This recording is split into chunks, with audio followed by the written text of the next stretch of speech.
invité bi Chérif Cheikh Tidiane élément bi sax daanaka bu daanelee rek moom mën naa yëkkati ndax mbas mi la ñuy waxtaanee.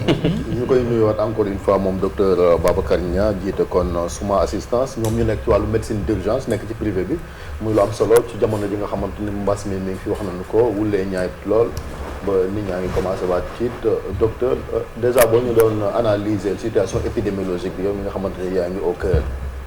Bon, ñun en tant que urgentiste c'est que duñu bàyyi le temps de réfléchir tu es dans le cœur de l'action ki nga gëmewul woon ne am na ko wala jegeñ na ko nga jékki-jékki gis ko mu toog sa bureau ah devant ça nag on a des procédures administratives et des décisions qui sortent à tout venant bu leen testeeti bu leen fajati bu leen dem fii bu leen dem fële.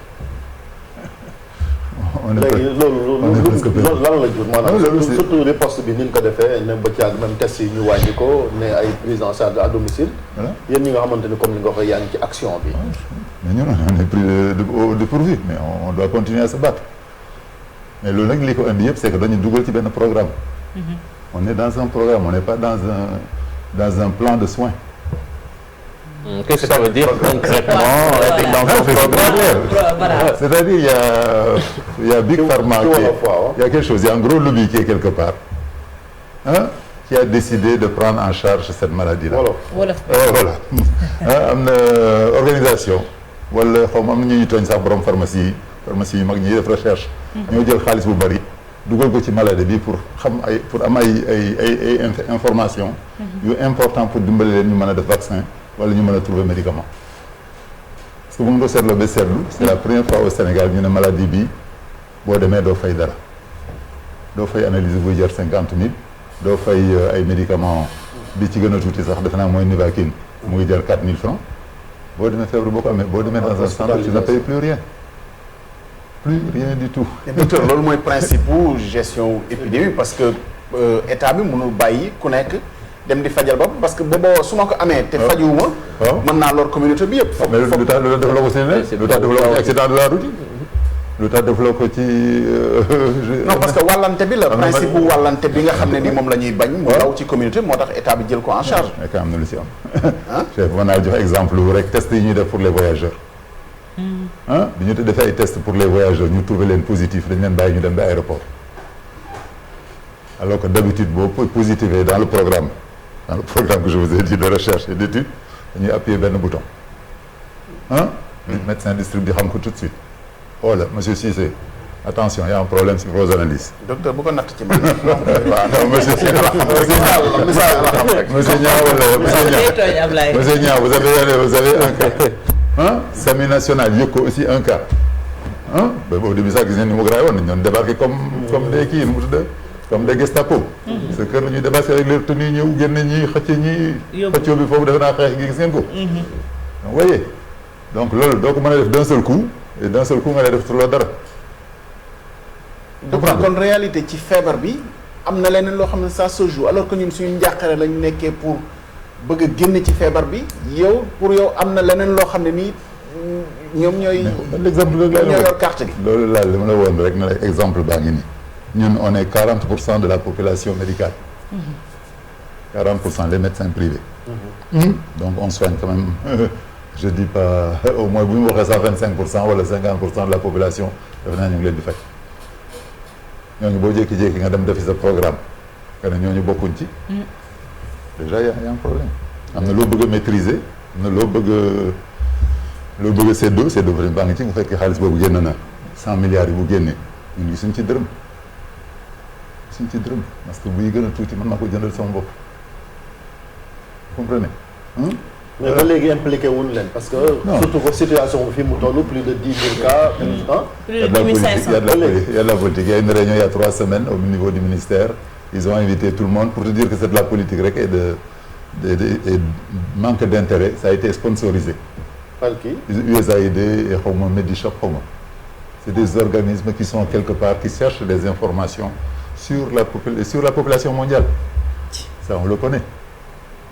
USAID américain ñu ngi noonu di reyante en Amérique di door ay bal yu ñuul ñuy doorante foofu USAID di dem dugal foofu benn seringue mais fii il a tout un programme infirmier bu nekk ci àll bi chaque soir tu dois taper un résumé pour l'envoyer à USAID ci li nga gis ci ay malades dans la journée. yu Sénégal. yu Sénégal yu Dakar fii laa la wax boo demee Tamba tey l'infirmier qui est là-bas dañ ko doté ordinateur gratuit di ko jox prime chaque soir chaque rapport ça rapporte quelque chose. Voilà. donc ce qui fait que dañu dem ba suñu santé bi. c'est pas nous. Voilà. Voilà. justement docteur gis nañ temps yi ay xibaar yu bari di jóg ba xalif général di Tidiane sax wax ko ni que qu'on dise la vérité aux populations. am na ay syndicalistes sax yu wax ni que la situation est beaucoup plus alarmante qu'elle ne l'est actuellement, qu'on nous la présente actuellement. yow mi nekk ci terrain bi est-ce que loolu nga gis. non vous avez déjà ñi nga joxe cité comme exemple ñëpp c'est des gens qui ont la voix. qui ont l'obligation qui sont des sources réelles. ñoom bu ñu demee déjà ba am discordance dans leur discours hein bon ba ñoom seen bopp ñu gis ne que c'est grave c'est pas man du man le petit médecin maa ñëw di dugg ci loolu. mais yaa ngi ci terrain quand même di gis non maa ngi ci terrain bi yaa gis nag bu ngeen bëggee c'est rapide. Ce que vous voyez dans les intellectuels là ou ces cadres qui ont des problèmes. Bon, il y en a qui ont dit c'est parce qu'ils peuvent plus aller en France, c'est pas vrai. Hein? C'est pas ça. Des gens de haut niveau yi ma gis ah déjà ils peuvent avoir un passeport français quand ils veulent. lu tax kon ñëpp ñuy juddu avant 1960 vous savez que sunu bulletin de naissance. mu ngi à Nantes. peut-être que am nañ ko sax d'ailleurs. Voilà donc à ce niveau là te dañ lay fekk c'est ça à un certain niveau boo signifier quelque chose dans le dëkk bi dañ lay proposer kaay ji utal nationalité française. lan moo waral kon ñoom faatu donc ñooñu du faatu bi du loolu moo leen tere dem mais par contre kenn nanguwul ma joxe exemple ci man comme que si c'est nanguwul ma tey man docteur Nia bëggu man ma dégg ñu ne dégg docteur Nia am na ko donc souvent assistance dafa am problème tatati tatata. c'est malade de la honte bi ñu wax. donc à cause de cette stigmatisation là tu as des gens de haut niveau qui refusent tout jusqu'à leur mort hein. Jusqu'à leur mort je vous jure que moi je vous donne l'exemple d'un très haut cadre qu'on a ici de suivi il nous appelle le samedi ñëw leen dama am palu sama frère sax jox na médicament le dimanche on revient ñu bëgg ko faj mu ne non c'est une grippe bàyyi leen noonu c'est le vendredi la ñëw mu commencé à pat te Covid moo te mën naa ko doon téléphoné di ko wax ne téléphone régulièrement del ñëw del kii mais kooku moo ko bàyyi woon 5 minutes sans téléphone il serait dans la liste d'aujourd'hui mais mucc na ma mucc na ma sauvé ngeen bon on a fait tout ce qu'il fallait pour qu'il soit dans les trucs loolu tamit li ma leen di wax aussi ce qui gën a dëggal li ma lay wax dans une maladie le problème c'est pas de s'organiser hein c'est surtout de prendre en charge la personne. docteur ci coach bu feebar amee li ci gën a am solo mooy soulager la personne répondre à sa demande d'accord léegi yéen bu ngeen toogoon ba commencé poser wu question kenn répondre leen da ngeen di bàyyeeku ñun au niveau médical man sama bopp en tant que médecin je ne reçois rien sauf que hier j'ai fait un poste où j'ai dit aux gens commencez à prendre vos commencé leen fagaru naka dégg nañu Nivaquine bi mu ngi fi mais docteur Nivaquine bi génne nañu ko ci pareeguma kan moo génne kan moo ko génne yow mën nga génne sama stylo bi docteur mën nga ma tere bind Nivaquine mënuloo ko te man Nivaquine am na lu ma ci gis j'ai quand même travaillé là-dessus depuis des années même bu fajulee palu c'est un anti-inflammatoire la preuve on continue à l'utiliser dans le rhumatisme et dans cette maladie là le plus grand danger mooy inflammation bi am ci sa dënn sa alvéole sa cëru de noyyi bi yéeg ñi di wàññeeku day dem ba ñu carton lu mel ni carton dëgër loolu nag mooy inflammation boobu bu ci Nivaquine di amee point lu mu def lu ko tere jël du la yàqal dara comprendre deuxièmement Nivaquine ñëpp xam nañu ne day stimuler ce moyen de défense à force ñuy faj gis nañu ñeneen ñu amoon yeneen maladie infectieuse ay urinaire wala kii mais bi ñu ñëwee en Afrique di jël ay traitement de préventif de palu dañu gis seen maladie boobu sax dafa dañ gis naa kenn ku pendant 10 ans muy jël antibiotique pour une infection de prostate. est-ce que automédication bi la ñuy bañ. mais na nga ko bañ fekk tu as autre chose. na nga ko bañ fekk tu as autre chose d'efficace. boo amee quelque chose d'efficace tey. nga ne ma tey xaw ma le stylo là boo ko jëlee da ngay wér. d'accord dootuma jël dara yow même boo ñëwee sax ma jox la leneen boo ñëwoon sama bureau ma jox la leneen da ngay bañ. mais léegi dañu toog lu ci jaaxle boo xam ne ñu ngi ut ku leen di proposer dara. mais kan ngay recommander pour mu jël ko est-ce que préventif la wala boog ci ñi nga xam ne nii feebar bi dal na leen ba pare. bu ma la joxee scénario maladie bi li nga comprendre. maladie bi c'est sournois doo ko yëg léegi on était arrivé à 25% de positivité ça veut dire sur nous 5 là bu ñu jëloon 4 rek c'est 4 pour 4 un quart. ça veut dire kenn am na kenn si ñun ku koy xaw ma lan suba. ku koy paree toog la nu mu tudd bu ñu taal cin la. xam nga kenn du ko xam ne mu ngi koy. am na ku koy sooxaale. voilà ku koy sooxaale. d'accord kooku bu demee benn sama bopp demee métti damay sapat dama am palu bi dama am grippe te mu ñuuroo feebar boobu boo ne ko toogal sa kër bul def dara. léegi sax dañ ci dolli ni sax amuloo droit def analyse tant que commencé wu la dee. wala nga fayali sa bopp. wala nga fayali sa bopp analyse bi. nga fayali sa bopp test mënoo fay sax mënoo fay moo tax ma ne leen c'est un programme de voyage c'est clôturé léegi boo bëggee fayal sa bopp il faut nga dem andi réservation d'avion ak sa visa ak sa passeport non c'est plus grave que ça. est-ce que fi situation gis nañu sax kenn ku jëlee ay analyse am dem changer turam mais dañ ko xàmmee c'est mooy li ma leen di wax depuis le début sunu ADN xam ngeen ADN xam nga nu mu dëgg tudd ci wala wala léegi suñu kër bi gën a sori bi jóge si suñu maniw la ci maniw bi boobu sax dañ ko xàmmee donc kooku c'était un jeune qui dit tiens ñi naan ma positif mais dama bëgg a vérifier peut-être dañuy juum dem joxe beneen tour ñu yóbbu mais 2 jours après ñu nañu mais attention kii gisoon nañ ko fi te nekkul ci turam nekkul ci santam te gisuñu ko yoruñu photom kooku pour ñu mën a xàmmee kooku ça veut dire que am na quelque chose de profond soit sur le microbe soit sur la personne même qui a été identifiée qui permet aujourd'hui foo taxu ñu xàmmee la. léegi docteur solution mooy lan comme structure de santé yi déborde nañ réanimation presque lii amatul. cas yaa ngi yokk léegi naka pexe. léegi pexe bi mooy faire tout pour que les gens n'aillent pas en réanimation. Comment ça? C'est ça, ça veut dire nag c'est tester les gens très tôt. Très tôt. mais loolu c'est compliqué surtout comme cas bi nga fi nettali léegi rek. waaw ñi nga xam ne stigmatisation day tax ñu làq. voilà mais ñooñu ñëpp moo tax ma ne il faut qu'ils se lèvent très tôt mais il faut qu'on crée une ambiance boo xam ne wute na li ma leen waxoon. li ma leen waxoon avec le comment ça s'appelle le truc qu'on faisait au GIF là ñëw sa kër marqué ko def ci croix. c'est ce qui s'est passé. bon ñu ngi koy fàtte sax heureusement stigmatisation. léegi dem nañu ba ñu saaga leen ci ba dóor leen ci ba menacé leen ci ñuy soog a dellu ginnaaw bon léegi kooku bu ñu ko bàyyee.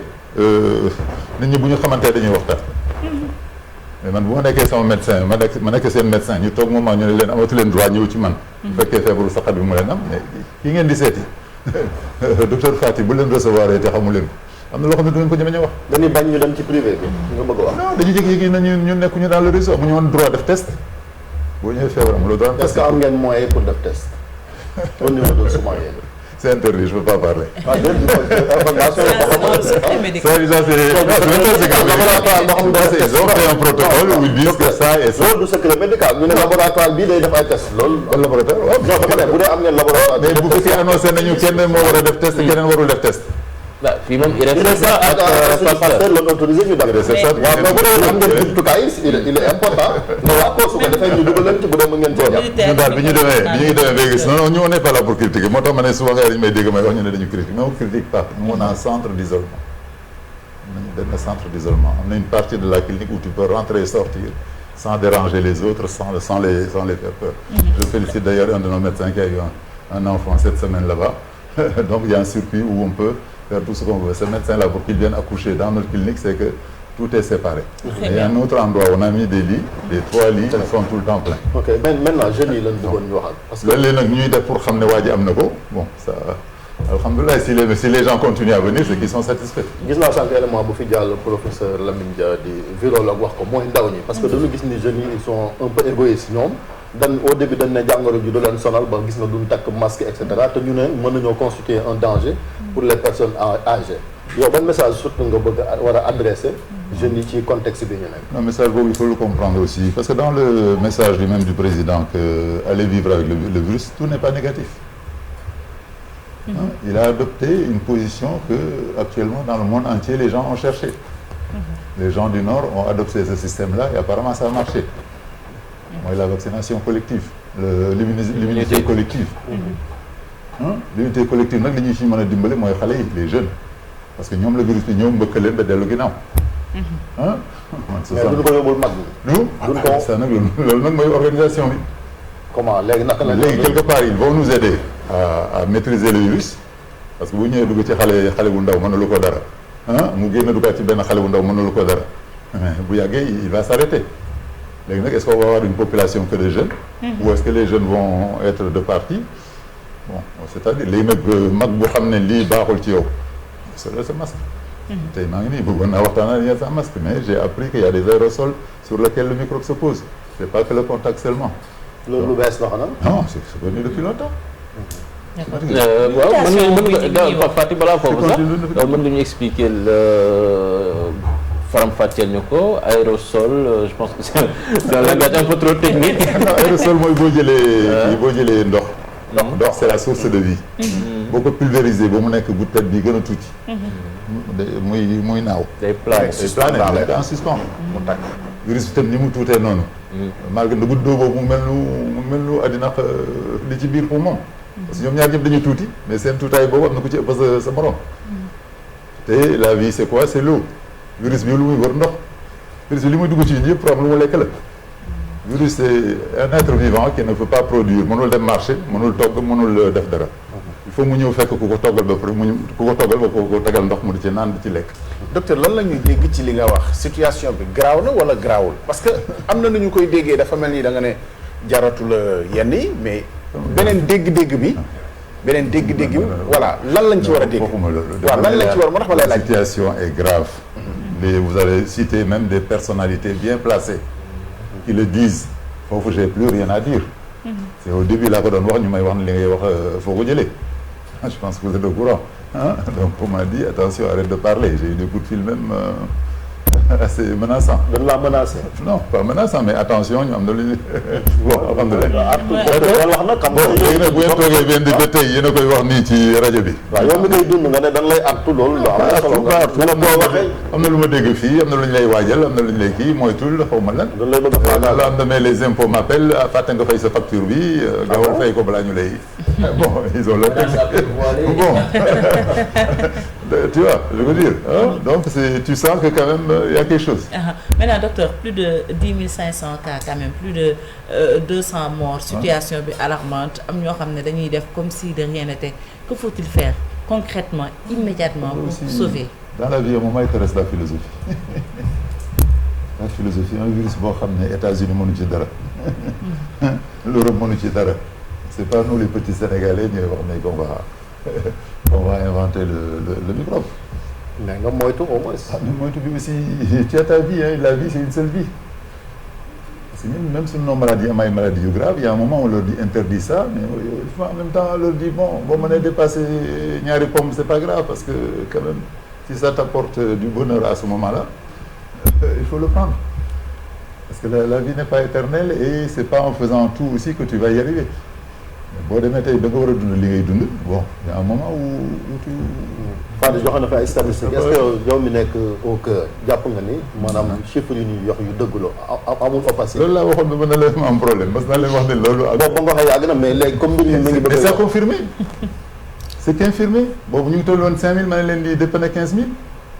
tey ñii yan ñaata nga boo ko doon xayma jaata nga jàpp ni. moom moo xayma sax mais dama ne la rek calculer am na dëkk yoo xam ne comme disait Cissé bon il y a pas de paratonnerre mais il y a même pas de médecin ni d'infirmier kooku kan moo leen di testé. kon ëpp na 10 000 cas kooku ba saqatee ba sonn kan moo koy testé. ëpp na 10 000 cas ci sa gis. mais par exemple démb rek ñu ngi fi. man 10 000 yow nga jàpp man je peux te dire 30 000 jëm 50. 30 000 jëm 50. et les décès. jaawal les décès aussi les décès aussi c'est on peut pas. les décès on nous donne les gens qui sont dans les villes qui ont des certificats de décès. mais ñaata nit dañuy suul au Sénégal te amuñu kii.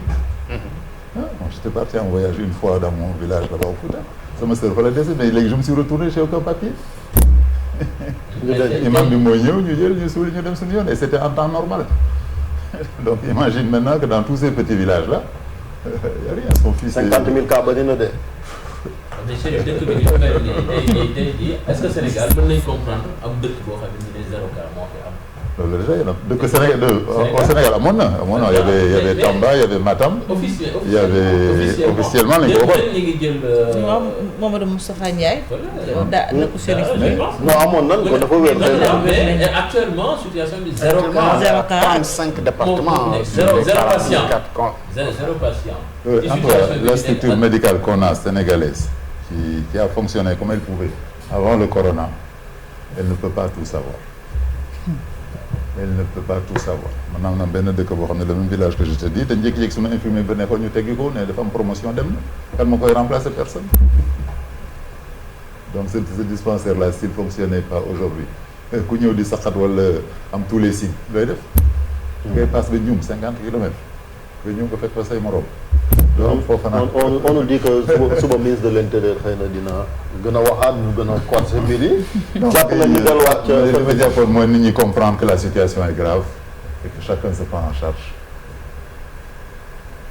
loolu laa bëggoon est-ce que nag am nañu esprit bu ko doy. c'est-à-dire se prend en charge. chacun yaay motul sa bopp ñu la gaynde baa ngi fii ci wala jaan baa ngi fii doo dem di ko titi. mais noo koy moytoo sol masque jël garab naka nga koy moytoo. mais li ñuy wax yëpp depuis boobu. leen jël leen masque dafa lañ leen ay robinet pour ngeen raxasu. bon robinet yi dem gis ngeen. il y a pas de l'eau partout même à Sénégal. c'est que on est dans un discours et une réalité. et puis respect aussi distanciation physique bi gis nañ ne de plus en plus respecté tuñ ko ful yaa ngi gën a bëri. mais dimbalaa gën a tiit. man y a un grand professeur bu gaañu ñu ngi ko suuli. mais ñu ngi koy wax léegi loolu ñu ngi koy wax léegi. loolu sax photo yi te kooku amul lu ma deful ak moom mais je suis resté chez moi. Je suis resté chez moi et avec la pensée j'ai fait ce que je pouvais faire pour lui. D'accord? Mais quand je vois d'autres intellectuels plus forts que moi, plus médicalisés que moi, qui étaient là et que chacun se voulait faire prendre en photo pour qu'on voit qu'il était là. C'est vrai. Bon, on se dit. mooy cérémonie religieuse yooyu quoi est-ce que. déedéet bii levée du corps. waaw moom laa wax ni waaw professeur Pierre Ndiaye lay Les wax. médecins étaient là. Tous Parce les que- médecins étaient là. Les médecins là, les photos sont dans le net, vous les verrez, ils sont tous là. Il y a eu, bon, on continue à dire qu'on aime quelqu'un parce qu'on va à son enterrement. te kooku moo yàgg wax ne bu leen compter si ñuy dee ñi pour defar seen avenir. C'est ça, c'était sa principale Pierre Ndiaye moom Pierre Ndiaye loolu la doon jëkk a wax boo jékki-jékki nga ne yaa xaw ma lan mu ne hey attention xoolal Cissé bi mu dimbalee ci paratonnerre au lieu que. mais docteur lan moo changé entre premier cas Pape Diouf. koo xam ne mérité woon ay hommage ñëpp taxawu ko. ñu enterré ko presque en catimini incognito. lan moo changé ci diggante bi ba tey ñii dee ñuy organiser ay levée du corps officiellement kilifa yëpp di ñëw. lan moo fi Il y changé avait des règles qui étaient imposées. On avait dit que les mosquées étaient fermées. On avait dit que les gens ne se regroupaient pas. Et la vraie peur viscérale était là. Oui, là, la peur, il y a des niveaux. Man naa ci ragal. Xam ay niveau yoo xam ne da ngay sa ragal fa la yem. Mais boobu affaire baa ngi soog a ñëw ñëpp naa mais. alors que l'Europe, en Europe, bi ñu ne la c'est le premier cas qui est décédé voilà. Bi ñu ne le premier cas décédé d'une 600 personne morts. connue quelqu'un ku ñu xam mu dee.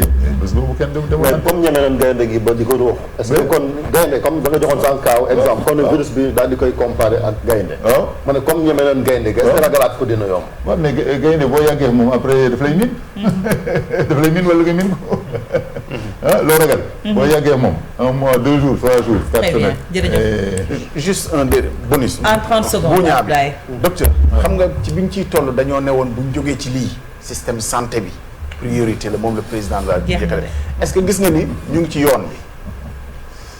j'ai mon masque je suis en train de sourire.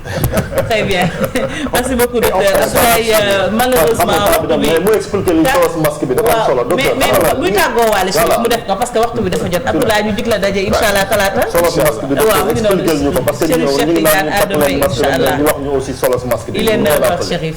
d'abord que ban masque. au niveau où on est bu mën la si sur nos 3 am na kenn ku am masque bi déjà amatul njëriñ. mooy bii nii may amatul njëriñ. amatul ma il te faut un masque P2 ou un masque P3 wala masque bu mel nii bu am kii benn matière. bu ñuy wax polaire ci biir. polaire c'est un tissu bu ñu calculer vu la taille du micro mën ko jàll. dans les deux sens parce que bii daf lay dimbali yow doo wàll kenn. mais gis nga business bi doguma la sax. malheureusement yenn